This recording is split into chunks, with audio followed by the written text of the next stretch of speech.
Hello everybody, this is Scott Sharp with Fretboard Toolbox, and in this video I want to show you something I actually used a couple days ago when I got this tenor guitar and I needed to restring it, and I needed to be able to see I know the tuning is C, G, D, A, but I needed to know where that C was in the right octave, and so I was able to use my toolbox, my CGDA toolbox, to see how that works and to see which octave each of these notes is in relative to a piano. And if you give me a minute, I'll show you how that works. Okay, so to see how to build or how to look at the tenor guitar, tenor banjo, and mandola and how they relate to piano, and I'll try to show you why I did all this. We'll take a look on page 8 of the toolbox here. And I call it my standard notation jig because I first started setting it up so I could learn some standard notation ideas and see, you know, if there's a C note on the treble clef here and I want to try to pick it out of some sheet music, then where could I find that same note on here? So I set up this color-coded sheet where this green C note here is going to correspond with any of the green C notes that you see down here on the fretboard.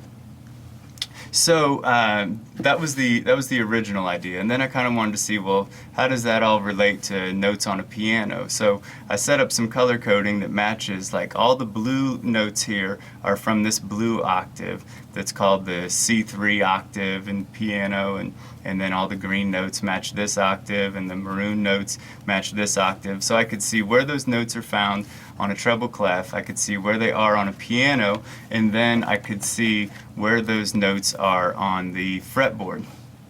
And I actually had to use this the other day because I just got a brand new 1955 or 56 Harmony tenor guitar that I'm super excited about, and I needed to be able to see, well, when I restrung it, I needed to know where that C note was, and I knew it was supposed to be a C note, but I could tell with my toolbox that blue C note, the 4-string, should be a C3 note, so it should be in this blue color here, and so I needed to be able to see, well, where is that on the tenor guitar?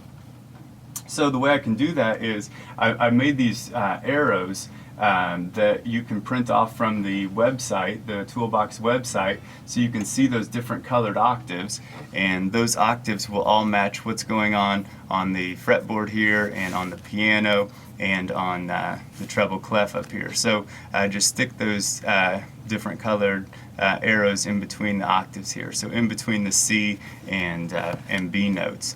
So I need this blue C3 note here, and here's my blue C3, and then this note's a C. So I was able to see that 4th string is tuned to a C3 note. The 3rd string is supposed to be tuned to a G3 note. So here's my C3 note, then G3 is up here. So I've got my 4-string is C3, my 3-string is G3, my 2-string is going to be a D4 note. Middle C on the piano is C4, so the D4 right next door is going to be my 2nd string. 2nd string here.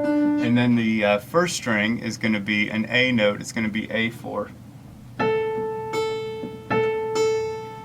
So going up here, or going down, depending on how you want to look at it, I've got C3, G3, C, G, D, so that's D4, and then A4. And then something kind of cool that you can do, if you know that C major is made by putting your 2nd string, 2nd fret, and then 1st string, 3rd fret, like this is a C major. Then if I can look on this sheet here and see that's going to be C, G, E, C, then I can find that on the keyboard as well. So I've got C, G, E, C. So see how far that spans? C, G, E, C. And that's this.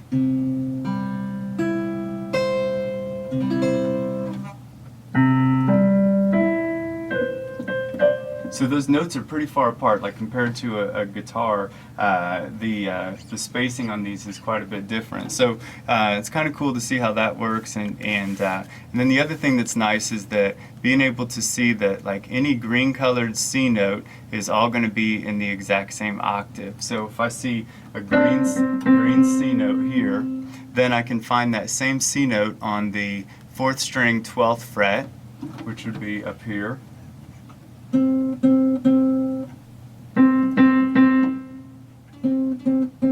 And I can find that same C note on the 3rd string 5th fret.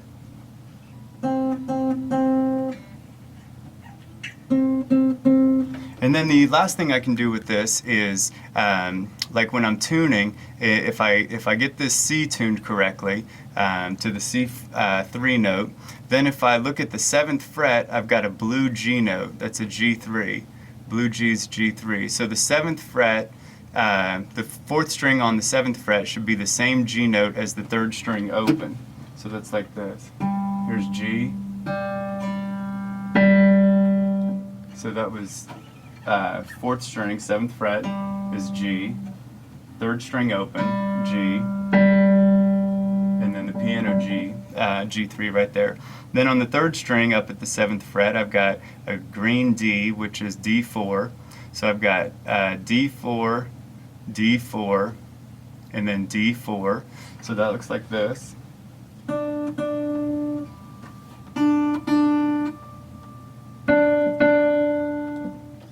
So that was 3rd string, 7th fret, 2nd string open, and then the D4 on the piano. And then on the 2 string, 7th fret, I've got an A4 note, which is the same as the A4 on the open 1st string, which is the same as the A4 up here. So that looks like this. 2nd string, 7th fret, 1st string open, and then there it is on the piano. So being able to see this kind of stuff's been kind of fun for me, and I hope that you found something useful in there too. You can print off free copies of this page from the Fretboard Toolbox website, and you can also print off a quarter of the entire Fretboard Toolbox book for free from the website as well, including that standard notation jig page we just checked out. So I appreciate you taking a look, and thanks for your time. If you found something worthwhile, please subscribe, and if you want to learn more about toolboxes, go ahead and head to the website. Thanks for taking a look.